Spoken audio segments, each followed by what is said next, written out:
I'm delighted that our visiting speaker, Professor Cóilín Parsons, has been able to join us, not least because his flight was delayed from the States, and it's all been a little bit tight getting here. It's been a little tight, yeah. And there may be a bit of jet lag involved. So, I mean, we're even more grateful here to our speaker than we would normally be. This is like all our events this semester. This is a hybrid event. So we have an audience in the room here in Queens with us, and also people joining us online through Teams. You're very welcome, whichever format you're using. Just people are joining us online. Just a reminder to keep your microphone turned off, just so we don't get any feedback. There'll be an opportunity to ask questions either in person or online at the end. So don't worry about that. We'll give you a steer to raise your hand and turn your microphone on in due time. Okay, so without further ado, let's get started. So our speaker today is Professor Cóilín Parsons, who's Associate Professor in English and Director of the Global Irish Studies Institute at Georgetown University in Washington, D.C. His research interests include Irish literature, global modernisms, space and scale, post-colonial literature and theory. And his first book was The Ordnance Survey and Modern Irish Literature, published by Oxford in 2016, which was awarded the ACIS Robert Rhodes Prize for Books on Literature and shortlisted for the MSA Prize for a first book. An edited volume, Relocations, Reading Culture in South Africa, was published by the University of Cape Town Press, co-edited by Cóilín. And another edited volume, or co-edited volume, Science, Technology and Irish Modernism, was published by Syracuse in 2019. A second monograph project on telescopic modernism, the novel and the planet, looks at how modernist writers from the Anglophone world engage with discourse and insights of astronomy in their attempts to figure the planet. And an edited volume is under contract with Cambridge University Press on Irish literature in transnational and global perspective. And it's on that Cóilín's going to speak to us this afternoon. And the title is There a Global Irish Literature? Thanks, Peter, and thanks everybody here in the room and online. I think Peter put it very delicately. Let me just say I arrived at the guest house at 4:10. So I did brush my teeth, but it's been a long 24 hours more or less. So if this starts to go off the rails at any point, just wave at me. If you're online, just shout. And in fact, I'm going to time myself just so that I don't sort of keep wandering in a way. So let me just do that while I'm here. Give myself an hour and a quarter enough. About 35, 40 minutes, say.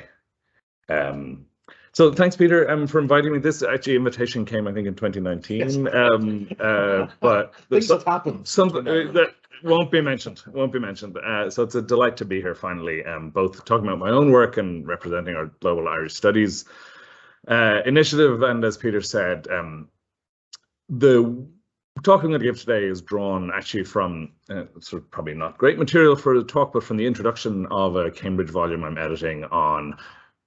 It's due in January and we haven't decided the title yet, and you might hear some of those anxieties floating around. I mean, I think Cambridge University Press have decided the title, but I'm not sure that I'm going to do it. So the title of my talk, Is There a Global Irish Literature, is obviously rather more provocation than anything else.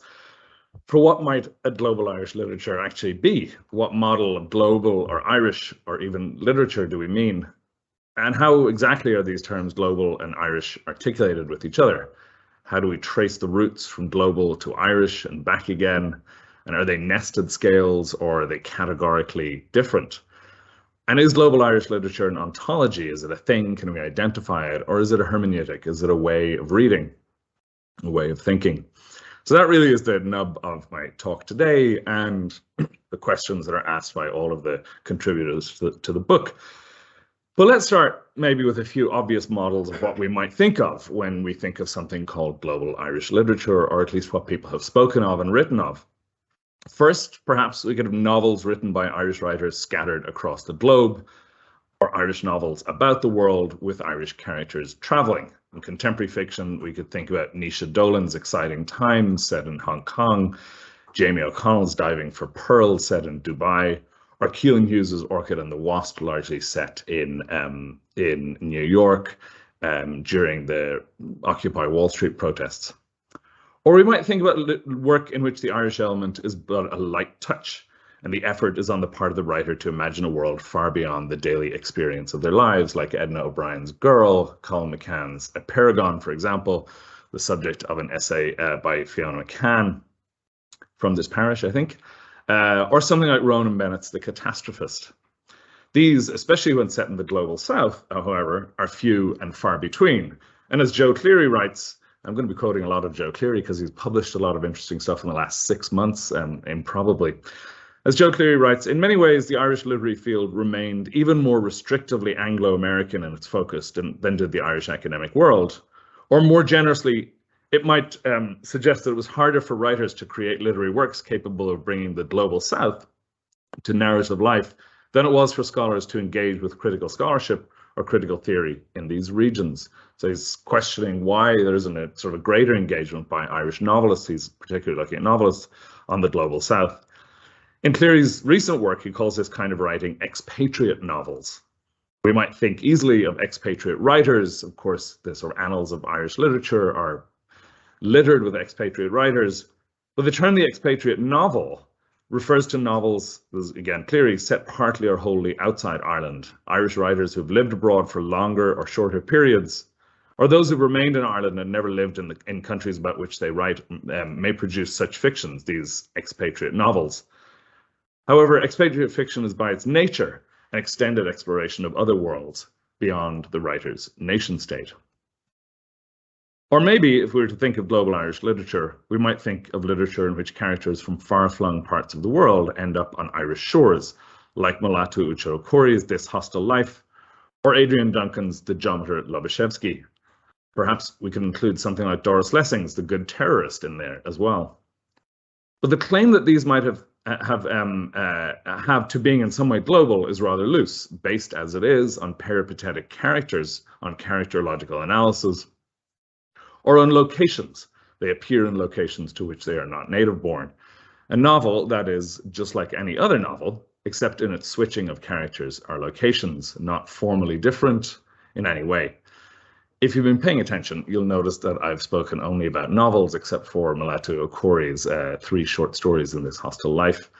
In part, this is just because of a lazy shorthand that equates novels with literature as the most visible, most read, most published form. We could also think of drama. On the one hand, wholly portable, I think of the wildly popular productions of Sean O'Casey's plays in China in the 1920s that Simone O'Malley Sutton has written on, or Beckett's Echoes and Athol Fugard's South African plays.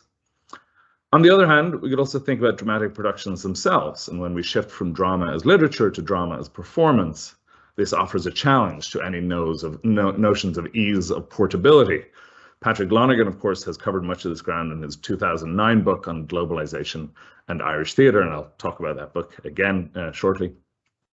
In the case of poetry, we often see a greater ease of travel, in part because of the portability of forms and the place of both translation and imitation as viable aesthetic statements in a way that is not true of novels. I'm thinking here in particular of Sinead Morrissey's work, for example, its attention to form and shape drawn from a wide array of sources, or Nuala Ní Dhomhnall's global orientation in the Irish language, or Heaney's attention to Eastern Europe, or also the wanderings of W.B. Yeats's work. The patron saint of this kind of work, of course, is James Clarence Mangan, whose translations from Turkish and Persian are right now, I learned from a colleague of mine, are experiencing a new life in Turkey where they're being retranslated back into Turkish. All of these we might at first blush think of as being part of a landscape of global Irish literature. But I want to spend a little bit of time today trying to dig a bit into this self-explanatory field. And my goal in this talk and in the introduction to this book is to sketch out some of the rougher paths from the relationship between Irish literature and the globe, world, earth, planetary scales, each of those, of course, meaning something different. And in seeking these ragged edges, or less well-traveled global connections, I want to appeal for a weak theory with a nod to Paul Saint-Amour and a host of workers a host of contributors to a special issue of Modernism and Modernity, a weak theory of a global Irish literature, a set of sometimes overlapping, sometimes incompatible approaches. And to emphasize again, as I did a little bit earlier, that what makes for a global Irish literature is not so much immanent in the novels, poetry, plays, but emerges from our work as critics, our attention to seeking out and amplifying connections and disconnections across time and space that disrupt the geographies and the temporalities of nation, state, or island. So this talk will unfold in 4 acts, or maybe 3 if it's getting on. First, I will talk about globalization, the way people have spoken about globalization in relation to Irish literature. And then I turn back to an earlier global turn in Irish cultural criticism, that is post-colonial criticism in the 1890s and 1980s and 1990s. And then an obligatory section on traveling canonical modernists, Yeats and Joyce, and some thoughts on the Irish literary field's hospitality to other voices, turning to O'Curry's work. You'll see a bias towards the global South across all of this, right? All of this talk, as it is my own area of interest, but also because these are the places where the globality of globalization, Ireland, often finds its limits, either through etiolated cultural and economic connections historically, or, and it's actually a both and, it's not an or, racial violence in the face of the actual bodies of the global South. So to start with globalization. So one way to talk about global Irish literature would be to start with the fact of a thing called globalization. They are, the globalization and Irish literature are in fact, very much wrapped up in each other, at least to the extent that the future study of a thing we might call Irish literature involves the interrogation of the continued relevance of something called Ireland in the face of global and planetary crises, such as financialization and collapse, widespread and increasingly unsettlement of millions of people within and beyond the borders of their places of origin, and of course, climate collapse. And the effect of this on the literary field is in some way to invert Jameson's formulation on imperialism. Again, turning to Joe Cleary, globalization, he writes, has produced a situation in which developments in the different continents increasingly impress themselves on the everyday lives of people in other continents. That is to say, there's no longer sort of a black box, a bad infinity beyond the ken of the person, but that it impresses itself on our lives.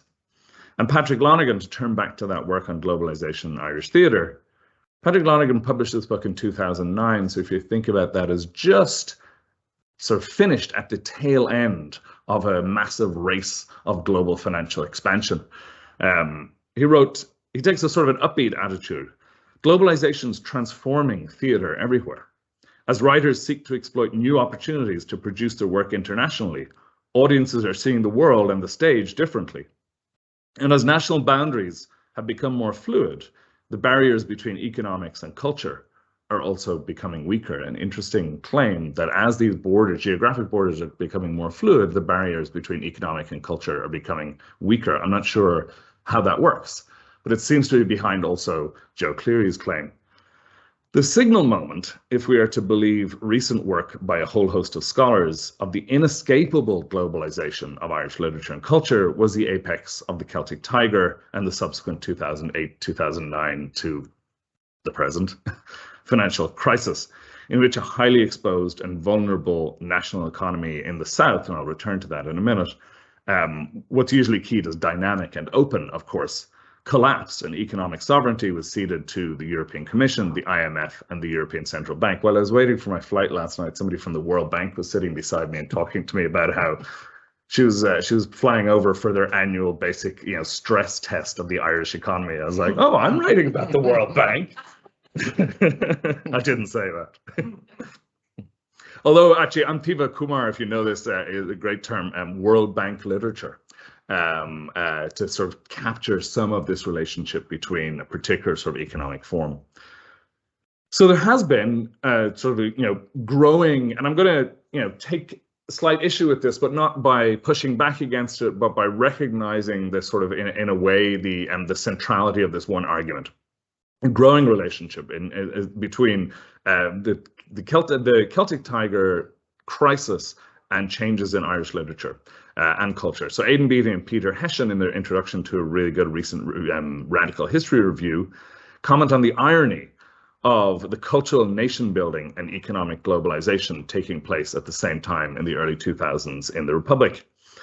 As the Republic set out to celebrate its road to independence in 2012, it said, so the beginning of this decade, unending decade of centenaries, it found itself temporarily stripped of its sovereignty by a troika of international institutions in the wake of a global financial crisis.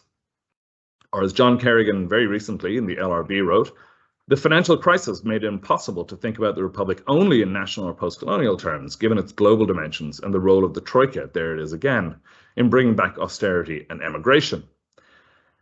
The editors of the Routledge Handbook of, I don't know the full title here, but you will know it, Irish Literature and Culture, or I can't quite remember it, note that the successes and failures of the Celtic Tiger made it impossible to ignore Ireland's global imbrications. And as a result, literary studies, in particular cultural studies, no longer sees Ireland's colonial crisis isolated from multiple global crises like climate change, et cetera, et cetera. So it's a very powerful origin story. The relationship between globalization and Irish literary culture sort of grew during the Celtic Tiger period and then came to a point of crisis in 2008, 2009. But it's surely eclipsed in its capacity to illustrate global interdependence by the COVID-19 outbreak. Globalization is not just an economic system, but an epidemiological fact. Will we see an even greater globalization of Irish literature now on the coattails of a pandemic? But it's also limited in its capacity to explain something essential to Irish literature, given the focus on the economic and political shocks experienced south of the border, but not exactly replicated north of the border. There's a tendency, justified I think, to think of North and South as part of one literary field, but economic crisis doesn't cross borders in quite the same way that literary forms do. And Beattie and Hession sort of pick up on this, writing that, finding again an irony in Northern Ireland, a decade on the centenary of Northern Ireland, they write, so 2021-22, did not prove the occasion of sectarian triumphalism many feared, but was instead overshadowed by the fallout from Brexit and the internationalization of the peace process it has come to threaten. Both serve as reminders that contemporary Ireland remains enmeshed in a web of supranational contingencies, many related to its experience of imperialism and evolving place in the global capitalist system. But as you can probably tell, I want to deflect a little bit from this kind of globalization speak, and from an assumption that because this is the case, that the economy of Ireland North and South has been globalized, or was in the late 90s, early 2000s, that we must now as scholars think globally, or that any attention to the global is inevitably authorized or necessitated by an economic sort of form of globalization. This has been, I think, quite effectively countered by Gayatri Spivak in particular, in her work of imagining alternative configurations of this Earth, this planet, to point to an as yet emergent future in which to which we strive to speak without knowing how and whether it will be heard. And this is a call that's been picked up in somewhat refracted ways by the field of environmental humanities, which is, of course, another large-scale global modality in literary studies that I'm not going to talk much about here. And invoking Spivak's name, I want to return, as I said, from globalization to postcolonialism, to think about what it retains as a blueprint for a future way of thinking about Irish literature. So another route by which Irish literature could be stitched into the fabric of the global is via the eruption of postcolonial studies. There's eruption, there's a lot of words you could use for it, right? 1980s and 1990s, primarily but not exclusively focused on the thing that would eventually be named only around 2008. Oh, there it is again, Irish modernism. Right, we think about the work from Seamus Dean, somewhat, obviously it's a longer trajectory there from the 18th century on, to Declan Kiberd, Emer Nolan, Enda Duffy, David Lloyd, Marjorie Howes. Postcolonial studies has been a guiding light for Irish literary studies in its engagement with the world, or at least was in the 1980s and 1990s, and exploded. I'm sort of trying to stop using these interventionist terms, but exploded the sort of geographical boundaries of the literary conversation in ways that were good and bad and highly contested. It was, and arguably still is, the most robust, most transformative critical engagement for the globe. It offered a critical means to explore precisely these matters, this is Joe Cleary actually, to explore precisely matters of scale and an opportunity to open up new connections to peoples and cultures beyond the narrow Anglo-American pale to which so much of contemporary Irish cultural production and scholarship, not least revisionist scholarship, confined itself, running back to those debates of the 1980s. But it's also true that, and I say this, by the way, as a dyed-in-the-wool post-colonialist, it's also true that the engagement through post-colonialism by Irish sort of cultural and literary studies with the globe has been patchy. And highlighting it in the way that I just did a couple of minutes ago revealed some of the fault lines of reading the global under the sign of the post-colonial. We could think of, the George Floyd murder. This is sort of turning slightly to more contemporary work. We could think of the George Floyd murder, as Malcolm Sen and Joe Cleary and others have thought of, as a renewed public life for post-colonial studies in Ireland, as attention is turned again, both north and south of the border, or anew, to colonial legacies in everyday life. Though there's no guarantee that this moment will result in anything outward-looking or comparative, we need but look at the continued cratering of the US Academy, in the US Academy of transnational work in favor of continued emphasis on US-centric ethnic studies alone. And yet, and I said, what I said earlier is that that post-colonial studies have been in some way patchy. Because missing here, as in much of post-colonial studies and missing in the Irish work of the 1980s and the 1990s, is an orientation to systems of knowledge outside the dominant Euro-American intellectual tradition. We see this especially in the work of Seamus Dean, whose eye is always on the European intellectual tradition. Without in any way underselling this radical intervention, it's fair to say that the movement of ideas was largely unidirectional. From the Global South, or more correctly from scholars of and from the Global South largely based, to the North, a traveling theory that was couched in the language of particularity and politics and autochthonous, but that all too easily became universalized, aestheticized, and moved across borders. Really, Irish post-colonialism's greatest flaw was its paradoxical isolationism, its turn to the centrality of the nation and the exemplarity of the Irish experience. It borrowed paradigms from elsewhere in order to bolster the exceptionalism of Ireland, a move seen in Kyberd's influential Inventing Ireland, for example. If post-colonial studies then offered an engagé and reflexive iteration of a relationship between Ireland and the world, or Ireland and the globe, and again, thinking my own orientations, particularly towards the Global South, that paradigm remains strong in the study of Irish literature, but no longer seems to point to a future critical repositioning of Ireland and the world. What can the future legacy of post-colonial studies be? And I think of this in part because, to use that word again, of the cratering of post-colonial studies in favor of a whole series of other sort of cognate areas that tend to be much more focused on the local and the national. How can the disruptive scales of post-colonial studies be recaptured but also recalibrated? And I want to sort of say, this is not a paean to post-colonial studies. This thing is not dead. But to think about the relationship between that sort of what appears to be an earlier iteration of global thinking in post-colonial studies, and then what appears to be a subsequent iteration. Prof Cóilín, a great scholar of African literature, has written about how this sort of move was pushed by Michael Hart and Antonio Negri when they argued that post-colonial theory has reached an impasse in the early 2000s because it fails to grasp, and much less, this is Cóilín's words, fails to grasp, much less adequately critique the emerging system of world sovereignty, commonly called globalization. Most accounts of the post-colonial ignore the fact that empire, as Hart and Negri call it, is not a weak echo of modern imperialism, but a fundamentally new form of rule. That is to say, the thing that we might call globalization, that they call empire, is not a sort of a late form of colonialism, but something entirely new. Because post-colonial theory continues to analyze and contest imperialist forms of power, which have been substantially reconfigured or discarded in our global times, it tends to offer a very confused view of post-imperial geopolitics.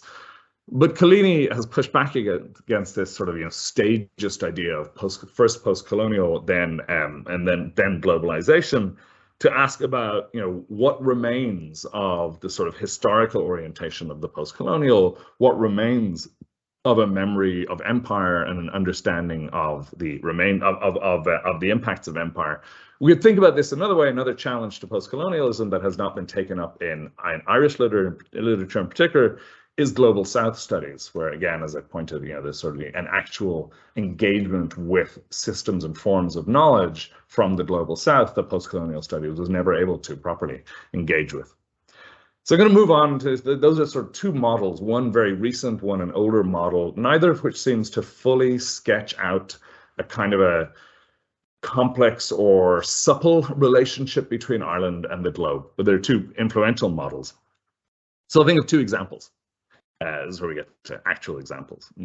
First, we've been thinking about these canonical modernist writers, Yeats and Joyce, two of the leading lights of post-colonial writing, the canonized few whose work has been taken to speak to the world, in the mode of thinking about literature that travels. A little detour through the work of Jahan Ramazani and Ronan MacDonald, because I want to signal along with them the inbuilt global scales of this writing, and in this case, in particular, Yeats. I'm also thinking here, I don't know if you know Barry Shields' excellent work on Yeats and International, I can't remember the title, see previous comments, read jet lag. For Ramazani, Yeats's The Lake Isle of Innisfree is one example of what he calls a local poem in a global age. And so he tries to undo that dichotomy, undo that binary between local and global. Rather than preserving the local in amber, it embodies and illuminates the accelerated, these are his words, the accelerated intermelding of the local and global. A poetic locus often makes legible the multiplicities unfolded within a singular geographic locus. But the word intermelding, which I keep getting stuck on, might give away some of the uncertainty of Ramazani's argument. This word that makes no sense. That formulation signaling something just outside of the reach of the thing that he's trying to say. Ronan MacDonald takes a somewhat different tack, following the routes by which the Second Coming, which he calls a charismatic poem. I think it's a great description. The Second Coming has made its way into the world, not only in high literature, but in everyday politics. Living in DC, let's just say, you hear that echoing from the White House every second day. The poem is built, MacDonald's argument suggests, to be portable and also to be its own vortex, arrogating cultural power to itself. One, Ramazani reads the world in the poem, the other, the poem in the world. But also these kinds of readings are made possible by institutional structures, not only of publishing, but also of canonization. Nathan Sir Seitzman's excellent work on Irish poetry in Nigerian universities via Commonwealth Studies in Leeds is a model of this kind of work. And the now voluminous work on the Congress for Cultural Freedom from Monica Popescu, Peter Cóilín, and others has helped us to understand the way that modernism and Irish modernism, as a sort of a signal part of that, has had a global growth in the latter half of the 20th century. Closer to home in the field of Irish studies, Peter Cooch has written about the etiology of a global present for Irish studies. This hits me close to the bone since I directed Global Irish Studies program. And that he argues has been driven by a modernist canonicity. There's a compelling argument that a generation of early scholars of Joyce and Yeats in the 1940s and 1950s established Irish studies programs across the Anglophone academy. In other words, there is no spread of the institutional centers of Irish studies without the prior work of beatification of a white and male writership. So if we think about Irish literary futures as global, we need to bear in mind the intellectual and institutional histories, both good and bad, that have made that position possible. Of course, again, so we can think about Yeats and think about the echoing of Yeats through political discourse, through poetic discourse throughout the world, and then we take that other figure of James Joyce. Seamus Dean wrote, Flann O'Brien was, of course Flann O'Brien was right. Seamus Dean wrote, Joyce was invented by Americans. He's part of their foreign policy, of the drive to make the USA a cultural presence and to recruit high culture to its mission of world domination. That brings us back to the Congress for Cultural Freedom and the CIA-run cabal. We could also think about other ways that Joyce has, traveled. Mulcraj Annan's Untouchable, a connection that we know of, a way that we can think about sort of the creation of canons across the Anglophone world. But how about Joyce's place in contemporary India, in the landscape of intercommunal and interreligious and intercaste violence stoked by the BJP, the VHP, and Modi's government? Uday Kumar, in a chapter in this book that I'm editing, asks not how Joyce has influenced contemporary writing among the poor of Kerala and elsewhere, but how attention to Dalits, Adivasis, and more in Indian literary criticism these days might offer a tool for rereading Joyce. In another recent essay, Eric Lewis has asked how reading the work of South African writer Zoe Wickham might shed new light on Bloom's obsession with commodities, as commodities become in Wickham's work concrete expressions of the coloured community's racial and ethnic ambivalences. A new work by Malcolm Sen, as I mentioned, on Joyce and race in the New Joyce Studies, starts its reading of Joyce with the 2020 protests over the murder of George Floyd. But even then, Joyce is always in danger of having divined already an answer to 2020's racial violence 100 years in advance. This is a common and a particular jewel of the Joyce industry. My apologies to any of my fellow Joyceans. But you can clearly see the way that this sort of creates its own form of universalization of this canonical piece. The sense that Ulysses in particular, but also the Wake, are perpetually available to speak both to the particularity of the Irish experience and also to be universal across time and space. And I'll just say, I have a long piece here on a really interesting article published just last week, so I'm glad I got my hands on it, by Sean Latham in this book, The New Joyce Studies, edited by Catherine Flynn. Sean Latham is the editor of the James Joyce Quarterly, which is, you know, the paper of record in some sense for Joyce studies. And he writes about the challenges. Others have written about this. Andrew Fitzsimons in Irish University Review has written something similar. He writes about the challenges of actually reproducing the breadth of Joyce scholarship in the James Joyce Quarterly, because so much of it is produced either by speakers of other languages whose work doesn't pass peer review because the peer reviewers are not sort of ready to read that, or it happens in sort of cognate fields like linguistics or sociolinguistics that are not recognized as scholarship in the Joyce field. And there's an interesting way. So what I'm trying to sort of tease out here with Joyce and Yeats, but Joyce in particular, is the way that we can read the sort of standard idea of this canonical writer whose work is being reproduced, echoed, reread, rethought throughout the Anglophone world. But we can also understand the ways that it meets its limits, that it doesn't actually, doesn't travel, that it sort of creates communities of speaking that actually don't speak to each other, right? That it creates dissociations. We could also think about this, and Peter Kutch has a great essay on an Aboriginal version of Waiting for Godot that was put on as part of a congress along with the Olympics. That is in some way quite unsuccessful, in part because the language, Bunjalung, the language doesn't have questions. And Waiting for Godot, of course, is famously full of questions. And there are these ways in which the sort of both all of the actors, all of whom were Aboriginal, also the translators, were struggling with what, you know, appears to be the most universal of all of these forms of an Irish modernism. So I'll just keep an eye on time, and I'll move to talk about, that's why I wanted to talk about Joyce and Yeats, to think about even these that we imagine as being the sort of the vectors for the communication of Irish literature across the 20th century, across the globe. We can find, without looking too far, we can find the moments where this kind of sort of communication or passing or border crossing becomes impossible or becomes unsatisfactory. And those are the places that I'm interested in, where sort of the global becomes a moment, a limit case. But I'll turn to Okori. I don't know if any of you have read this slim volume in 2018. Malatu Ocho Okori published a volume of 3 stories under the title This Hostile Life, which is the title of one of the stories. It was the very first book published by Skene Press, a small press that was launched in 2017. According to Skene Press's About Us section on their website, it was established in 2017, so just before this book was published, quote, as a small collaborative project between writers and publishers to publish beautiful, thought-provoking books by writers traditionally underrepresented in Irish publishing. The foundation of the press and its political as well as its artistic mission are driven by the observation that, quote, even though Ireland is a multicultural society, there have been very few books published that reflect its diversity, intersectionality, and richness of experiences. Skene's small number of titles so far reflect this commitment to publishing traditionally underrepresented writers, With 2 books by travellers, Owen de Vardoon and Rosalind McDonough, O'Corey's short stories, a collection of essays by Jane A. Kwan.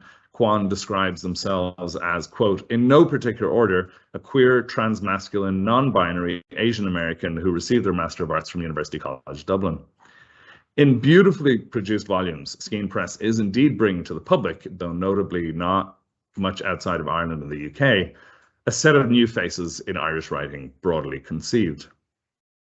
So in O'Corey's This Hostile Life, the first 2 stories deal with life in direct provision centre, again, a particular sort of form of the Republic, and the experience of workshopping a story in an Irish creative writing classroom. The last story, The Egg Broke, is set entirely on the African continent. It has absolutely no connection to Ireland whatsoever. Its lexicon, its generic features, its location markers place it squarely within a West African frame. And yet it appears alongside 2 stories drawn from life as an asylum seeker in Ireland, and in a collection that is, I think, quite paratextually fraught. The author's note at the beginning contains some details on O'Corey's life in a direct provision centre, but also biographical information about the composition of the stories. The Egg Broke, O'Corey tells the reader, was written during her 8.5-year, mind-boggling, 8.5-year detention. At a time when, quote, I was beginning to feel the isolation of living under direct provision. At that time, memories of home, she writes, birthed new stories, among which was this one. The story is narrated by a woman who gives birth to twins and seeks to avoid the murder of her newborn children, who are considered a bad omen that needs to be purged from the village. And the story ends with her having just given birth, wandering about in search of the children who've been taken away from her.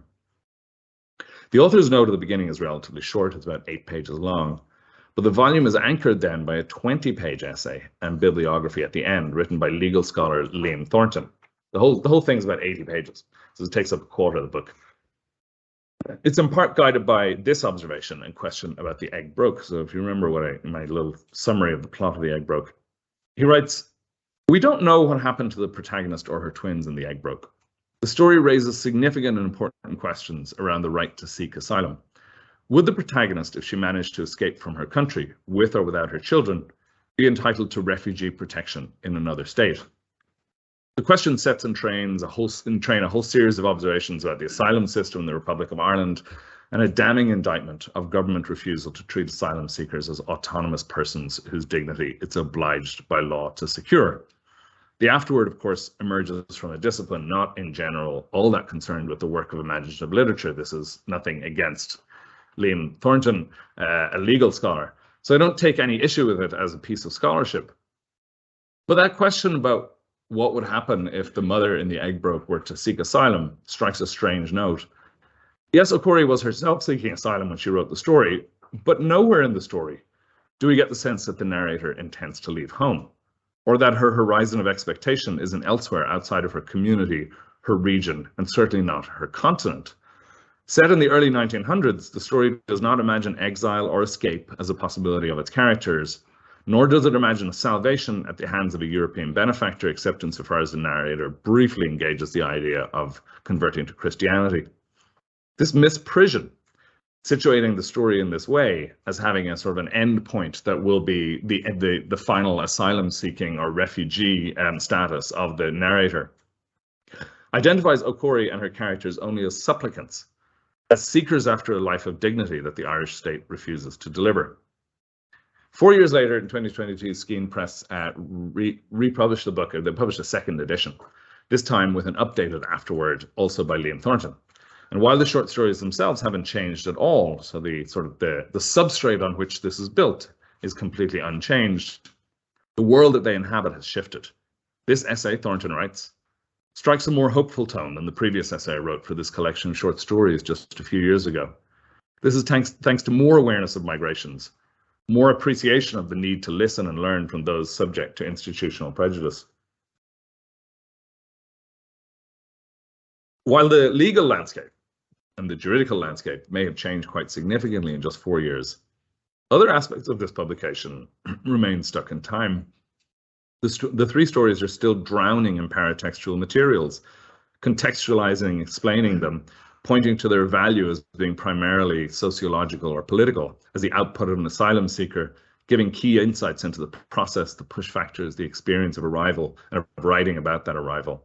Lost here is the genius of the work itself. The polyphony of this hostile life, written in a devised dialect of a Ghanaian speaking an Irish form of English inflected by her fellow asylum seekers, it really is fantastic, is lost. So too is the self-reflexive searching work of Under the Awning, the short story about asylum seeker writing about her own life. Or the homage to an earlier Nigerian canon seen all over The Egg Broke. The stories participate in what Barbara Herrnstein Smith would call a double discourse of value, aesthetic and political value, that vie with each other. And again, I'm drawing this from Peter Cóilín's work, that vie with each other, the latter inevitably winning out in the way that Scheme Press edited and marketed the book. Its representative facility is tied to the biography and indeed the body of the author. This, a point that will hardly be new to an audience, is a particular problem for Global South literature and its assimilation into the literary markets of the North. Only under certain conditions, still, years after the Heinemann African Writers series folded, only under certain conditions are writers able to be made visible and given space as representative. To illustrate this, I thought immediately of the work of Abdul Razak Gurna, who not only is an example of this problem, an African writer from Tanzania who's lived in the UK for decades, and whose writing was never sufficiently African enough for him to be recognized, until, of course, you might recognize his name because he won the Nobel Prize last year. In his novel By the Sea, which is still out of print in the United States a year after this is one of his two best-known novels, still out of print in the US a year after his winning the prize. I'm promised it'll be back in print by the summer. It is an extraordinarily rich and slippery story of migration and asylum. And in this book, the question of Northern hospitality towards Southern migrants is intimately tied with issues of canon formation, of making space within a literary canon for writers who do not perform their own representativeness. The watchword for one of the major characters who turns up at Gatwick and pretends not to be able to speak English is from Melville's Bartleby the Scrivener, "I'd prefer not to." Okori's stories don't have that option. They must speak of their own origins, and they must be supplicant. This may seem like a pretty harsh judgment on a small book and a small press. I don't mean to throw anybody at Scheme Press under the bus. I don't mean it as some kind of like critical hot take. It's like I found a book in a press to be mean about. But this hostile life is itself emblematic. It is itself caught in a trap of its own limited set of possible representations. And its place in the Irish literary field is, by virtue of its publication history, inescapably contingent, but also inescapably African. So I'm going to wrap up by thinking about, my alarm's about to go off. I'm going to wrap up by thinking about and sort of putting together all of these as I moved through an introduction, talk about we know what global Irish literature might be, and then thinking about the fact that it has been tied with globalization, and that seems like a very short temporality or short trajectory. So if we were to think about a longer trajectory, we might imagine post-colonial studies. But even there, in the history of Irish literature, that has both a sort of profoundly productive work that happened in the 80s and 90s and early 2000s, and yet a profoundly also reductive work in some ways as well. And post-colonial studies, sort of as a larger field in just in Irish literature, has its own strange relationship with the globe and globalization that manages in many ways to sort of not read race. And then moving on to thinking about like what the forms, what the kinds of other forms of thinking about relationship between Ireland and the globe that are not keyed to necessarily either post-colonial studies or globalization, both through Irish modernism and then through Mulatto Okori's work and contemporary publication. I've been trying to think over the past few years about how to trace out what I'm calling this weak theory of the global, that is derived from and pays attention to the work of both aesthetics and poetics, of how we imagine and shape our world, and crucially of how the imagination bodies forth a future arrayed against the seemingly inescapable logics of globalization, that every time we think about the global, we imagine globalization. And again, going back to Gayatri Spivak's work about the planetary as a sort of a form of global thinking without a capitulation to globalization. An image of Irish literature, I want to say, that's invigorated by its contact with the world, but does not therefore disappear.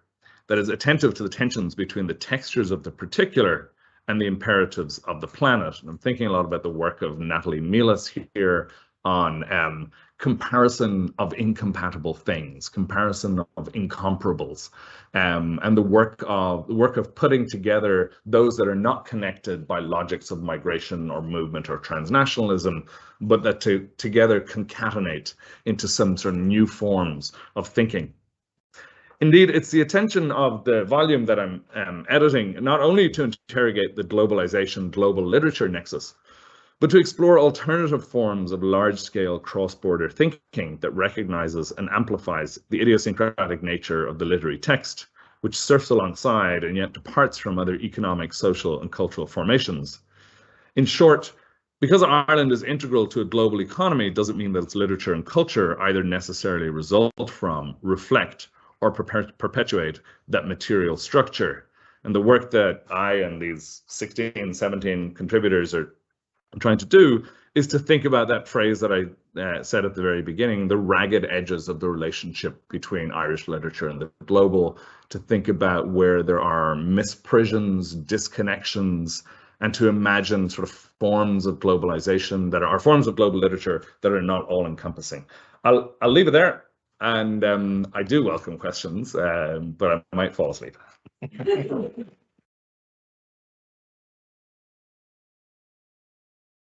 Thank you so much, Cóilín, and fantastic. You've kept going despite surviving the red eye last night. We will take some questions, both from people in the room and from people online. If you're joining us through Teams, and you're not familiar with Teams, there's a button that says reactions on your screen, and there's a little hand icon, so just press that and raise your hand digitally, and then I'll invite you to ask a question. So anyone like to start? Yeah. Yeah. Thank you. Case Irish workers have been criticized that mean that they're instantly globalized. I think I'm kind of sure is commenting on English word past and English. I was commenting on the honest and being Charles. I think I like to think that I think commenting on well, this thing of this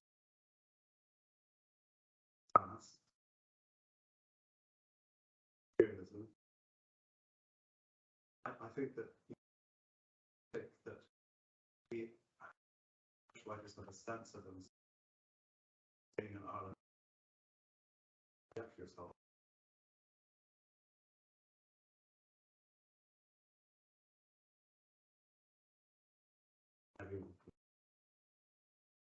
Yeah, I mean, yeah, Wild and Shaw are great. And if you think about even like the Shaw industry, it's such a sort of subgenre in many ways. You think about all of those industries of white male Irish writers. The Shaw industry, especially as it turns up in North America, is a very vibrant form, not frequently necessarily connected to politics.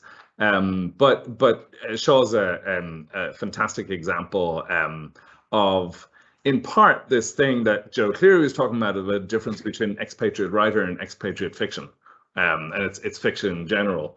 So if this person is an expatriate writer in the way you might recognize Wilde or Shaw, does that necessarily mean then that their writing falls into this sort of form of expatriate fiction? And then if you think about it and think about it sort of periodically or period-wise, Wilde living through the late 19th century, expiring conveniently at the turn of the century, the relationship obviously between Ireland and England at that point was a relationship that was not keyed through global in some way, except insofar as there was an empire. And so I would say that neither of them has a sort of an orientation towards a scale, even though obviously they've been taken up and reverberated and sort of re-echoed across the century. Wilde is also quite popular, I understand, in China. Which I'm sure, sorry, not Wilde, Shaw is quite popular in China, which I'm sure would give him great pleasure.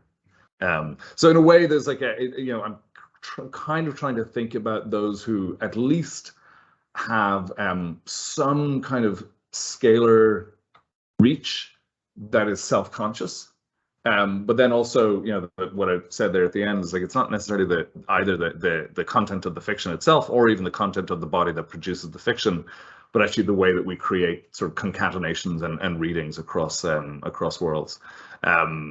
This is apropos of nothing, but my favorite picture of George Bernard Shaw is him surfing at Muizenberg Beach in South Africa at the age of 78. Literally apropos of nothing. I'm just looking at the list of people who are online. Lots of names I recognize. Yeah, I'd say they all have answers. Lots of names I recognize. Some of them actually great contributors to this volume. Sarah and Peter, and I'm sure there are others. So nice to see you all. Hello. So you mentioned comparative study very briefly towards the end of your talk. Yeah. Just as an historian, I wonder what comparative study of that kind has in this project. Recently enough, I read a wonderful book by Deepesh Chakrabarty called The Cóilín History, and it's about Sir Jagannatha Sarkar, early 20th century Indian historian, dealing on a much grander scale with much more historical knowledge across many more languages, with many of the same problems that the Irish historical studies generation were dealing with in Ireland. Now, Chakrabarty wasn't interested in the Irish case and didn't mention it, but he was interested in what von Ranke means to an Indian historian in the early 20th century. And what von Ranke means is a way of arguing back against a certain kind of blood and earth, metaphysics and nationalism, that kind of stuff. So I find that kind of comparative study fascinating.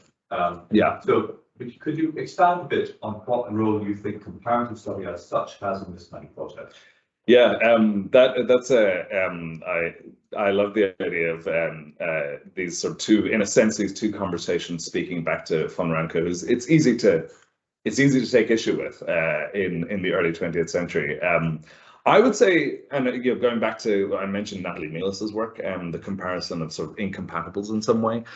Partly that's to turn the work back on the critic themselves, right? To turn the work back on sort of trying to create new forms of somewhat asymmetrical or strange relationships that illuminate things like, for example, the Irish historical studies generation having, without there being a transnational relationship, without there being, sort of conversations and letters going back and forth, that these two related but also quite different and quite strange things pop up at the same time.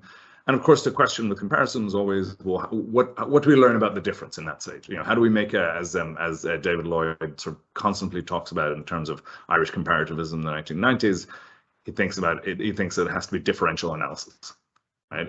Comparativism can fall into things like imperial analogy, or fall into things like imperial connections. If we start thinking about, it's a sort of a clever inversion phrase, but it does mean something. If we start thinking about differential analyses of, looking at, I don't know, 20th century Irish texts with the work of Gus Casely Hayford in the early 19th century in Ghana, what do we learn back on both of them in some ways by looking at these things that could not possibly be necessarily speaking to each other, right? And that's why I gave the example of Uday Kumar's work on reading writers mostly from Kerala, who are producing a sort of and critics who are producing a new form of critics from below, a sort of a response to the weirdly Brahminical subaltern studies, and asking what we can learn through Joyce, or through them about Joyce. And that kind of work to me is just really idiosyncratic and quite illuminating and strange, and it produces sort of conflagrations of meaning in some way. I like that. Thanks. I'm very rich, and there are a lot of questions I could ask, but I'll limit myself. In talking about all of this, I mean, whether you're going back to Mind and Muse, Joyce, or looking at contemporary work, I mean, how much effort do we need to put into looking at the nuts and bolts mechanisms of transmission? Yeah. So that if I'll give you two examples. These are entirely anecdotal. Well, my first PhD supervisor was J.S. Fraser, George Fraser, who worked for the British Council in Japan after the Second World War, having served through the course of the Second World War. Himself a poet, he would have called himself a minor poet, but also a Yeats scholar at that period in the late 40s and 50s. And the first thing you noticed going into George's house was that he had a bookcase which was entirely full of Japanese language PhDs on Yeats, because he taught that British scholars in the wake of the Second World War about Yeats as I mean, call it whatever you want. There are all sorts of phrases that come to mind from the work of the British Council at that point.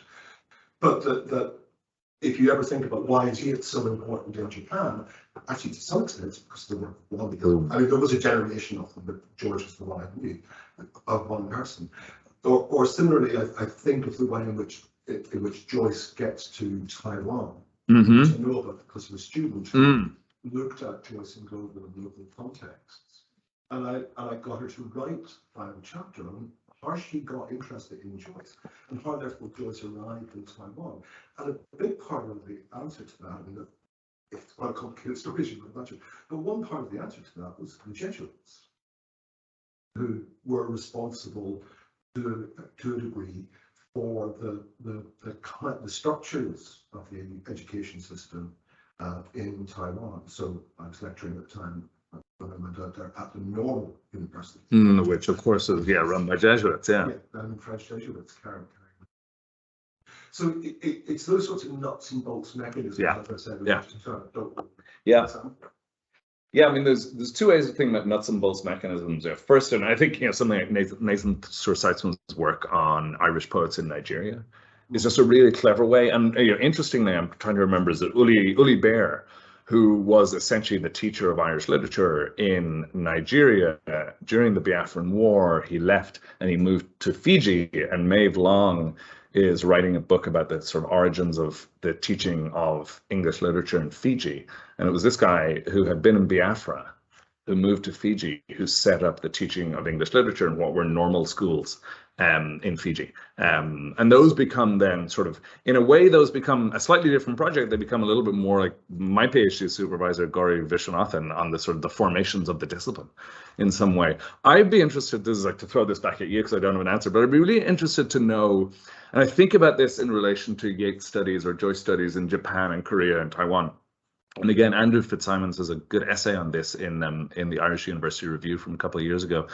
I'd be interested to know, what does Joyce look like, or Yeats in Japan? What does Yeats look like in those theses?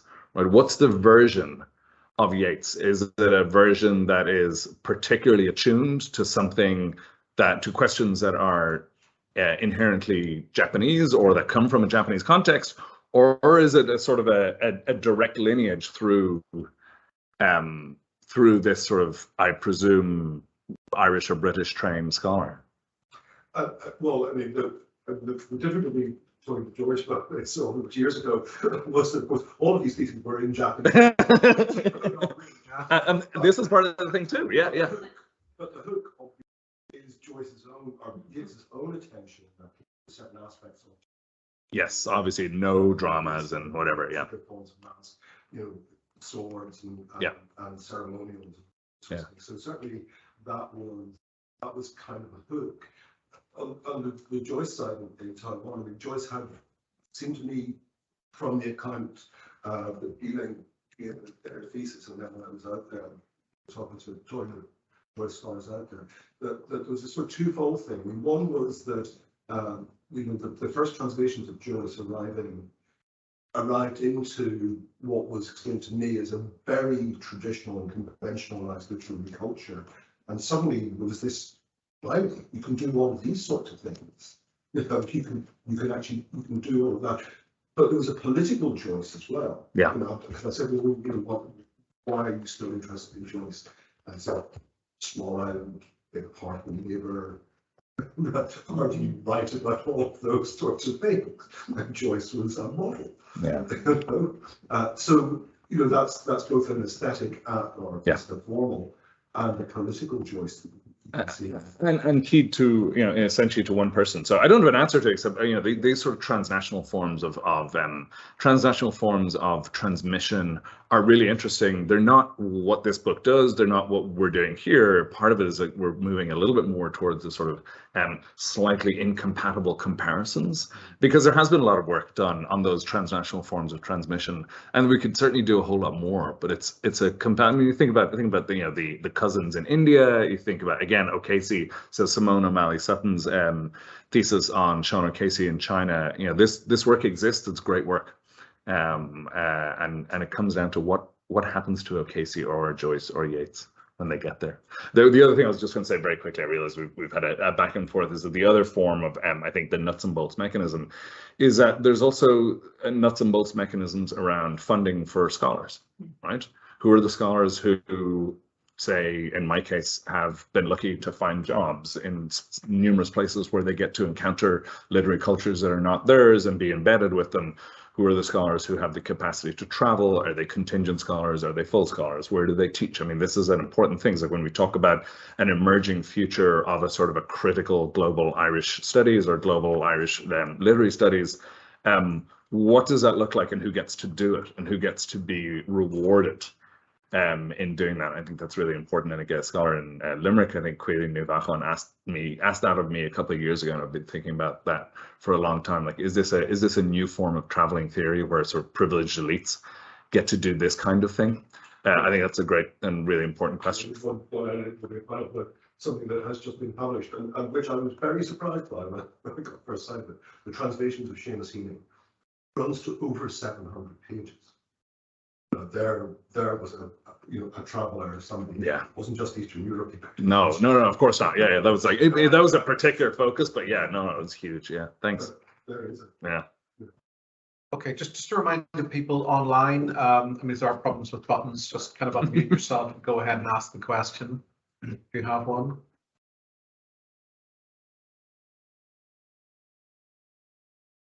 They're very shy. Yeah, so it seems so. It's a long way away. People and anybody else in the room want to ask a question?